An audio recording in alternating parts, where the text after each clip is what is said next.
Hola, ¿qué tal amigos? Los saludo acá desde este medio que hemos llamado Entre Ciudadanías y también medios alternativos populares, comunitarios y públicos. Nos encontramos acá con el subdirector que hace parte del IDEAN y que nos va a hablar un poco de la funcionalidad de lo que ellos ejercen y cómo esto es importante, este trabajo que realizan desde esta entidad para el ordenamiento del territorio y la reforma agraria en el país. Bueno, bienvenido acá a este medio y recuérdenos su nombre, el cargo que ejerce precisamente en la entidad. Claro que sí, muchísimas gracias para todos los que nos ven.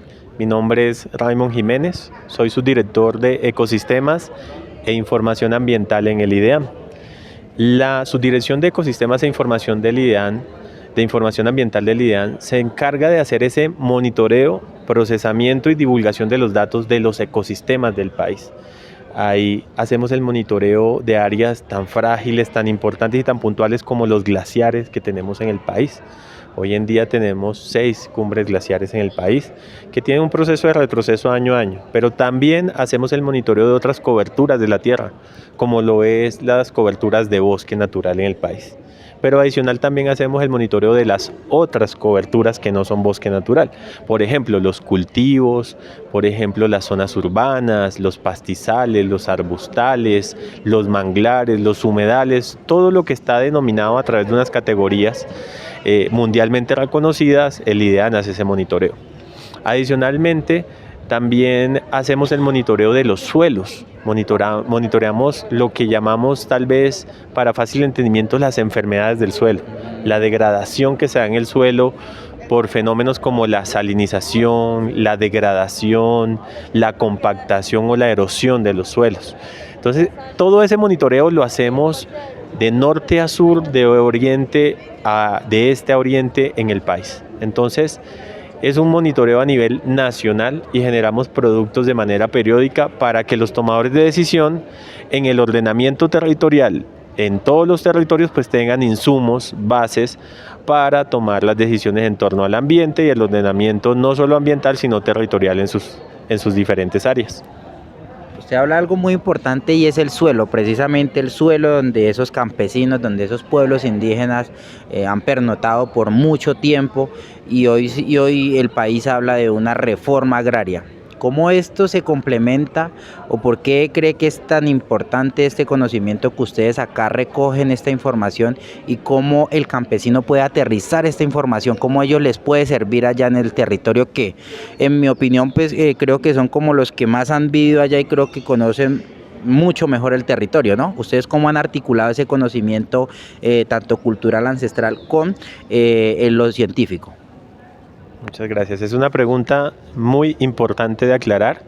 Lo primero es decir que el suelo es la base de todas las actividades del ser humano. Todo lo hacemos sobre una base y esa base es el planeta Tierra que está en su capa continental. Entonces, nosotros levantamos nuestras ciudades en el suelo. Generamos nuestros alimentos mediante los cultivos en el suelo.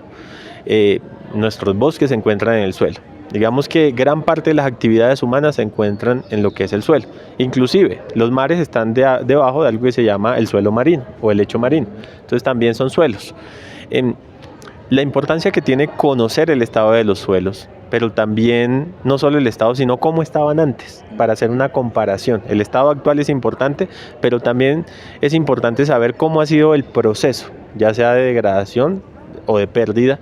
La ganancia en eras del hombre es difícil verla. Crear un centímetro de suelo fértil conlleva muchísimos años, años que son mucho más largos que la vida humana, que la vida de un ser humano. Entonces para eso tienen que pasar muchos años, porque debe caer la materia, debe degradarse, debe depositarse, debe tener toda una cantidad de procesos naturales para que se genere suelo de manera natural. Lo que sí podemos ver más fácilmente es la degradación porque lastimosamente eso pasa muy rápido, lo hacemos muy rápido. Si le quitamos la cobertura al suelo, pues el suelo va a quedar desnudo y va a haber más procesos tal vez de erosión porque el viento afecta directamente al suelo y se lo va a llevar, porque las lluvias afectan directamente y no va a haber una capa vegetal que retenga ese suelo y se nos va a ir suelo fértil. Entonces mucho de ese suelo se deposita en las cuencas y las cuencas se sedimentan, y cuando se sedimentan pues pierden su capacidad de transporte hídrico y se ven problemas pues que abajo, cuencas abajo a veces ni se relacionan con la pérdida de suelo. O sea que eso puede, perdón, lo interrumpo, eso va también de la mano como de las inundaciones que se presentan también y los desbordamientos de los ríos. Esa El sedimentación. planeta Tierra y el ambiente, todo es un sistema que no se puede ver segmentado, todo tiene relación con todo. Entonces, todo suma un granito de arena, ya sea para mejorar un proceso o para deteriorarlo teniendo en cuenta o en relación con sus impactos. Entonces, las inundaciones muchas veces tienen que ver con fuentes que han sido sedimentadas. Y a esas sedimentaciones a veces cierran bocas o tapan bocas, ¿cierto? A veces es como si tú tuvieras un vaso de agua y si solo tiene agua, pues puede contener más agua. Pero si le echas tierra a la mitad del vaso, pues es menos el agua que te puede contener. Entonces, si le echas la misma cantidad que si estuviera vacío, se va a rebosar. Entonces, es parte de lo que pasa. Para la reforma agraria yo creo que es muy importante el conocimiento que genera el IDEAN. ¿En qué sentido? Si hablamos de la matriz suelo, nosotros generamos el conocimiento sobre la degradación de los suelos en cuanto a su erosión y a la desertificación. Saber dónde los suelos están más desertificados pueden llevarnos a hacer prácticas agroecológicas que busquen la retención de ese suelo para que después ese suelo se me vuelva un suelo fértil y que yo pueda usar para producción de alimentos. Pero también sirve para saber dónde las áreas deben tener una especial protección, ya sea de la administración o sea de la misma comunidad. Yo he sido testigo de que cuando el IDEAN va a esas labores de monitoreo en campo, que no las hace llegando allá simplemente con el chaleco del IDEAN y sin decirle nada a nadie, sino que busca a la comunidad para hacer los recorridos con la comunidad y poder entender lo que se ve satelitalmente, porque en un principio todos los procesos o estos procesos de monitoreo y de generación de cartografía se hacen bajo una base algorítmica o bajo una base básicamente mediante el uso de imágenes satelitales. Sin embargo, esa es una primera capa, luego se va a terreno a poder corroborar lo que se ha visto de manera satelital. Y ahí es donde las comunidades nos dicen, sí, mire, esto aquí ha pasado así, así, asado, y uno les muestra y dice, sí, mire, aquí lo hemos documentado desde el satélite, desde las imágenes satelitales. Entonces, primero es un proceso muy automático, a través de automatización, luego se hace un proceso más de la validación. Claro, está teniendo un muestreo en el país, porque no recorremos el centímetro por centímetro del país por la extensión que tiene, sino que se hace un proceso de validación. Bueno, ya para terminar, ¿cómo está Colombia en materia de suelos? Bueno, Colombia está teniendo hoy en día unos procesos en unas zonas mayor que en otras zonas, por ejemplo, de degradación por erosión. Lo que es la parte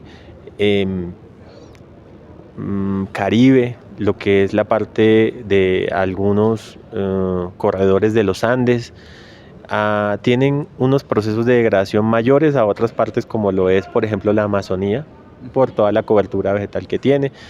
Los procesos de degradación también coinciden con los procesos históricos de años de colonización de la tierra y de pérdida de esa cobertura. Porque ¿qué hacíamos? Tumbábamos la cobertura vegetal, tumbábamos los bosques, las selvas, para hacer las diferentes actividades o simplemente para aprovechar ese material y el suelo ha quedado desnudo. Entonces sí tenemos áreas donde la degradación es mayor, como en esas zonas, por ejemplo Guajira, por ejemplo Cesar, por ejemplo toda la zona Caribe. Hemos visto también procesos en las zonas insulares donde la degradación también viene aumentando. Y tenemos otras zonas también que sufren por salinización. La salinización es un proceso que no se ve.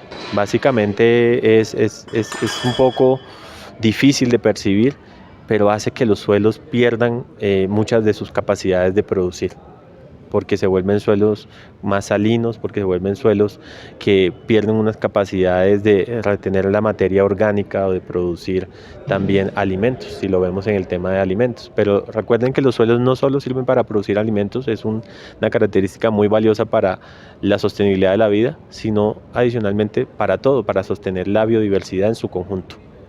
Bueno, muchísimas gracias a la ciudadanía que se conecte. Esta es la información que reportamos desde la Universidad Nacional. Chao, chao.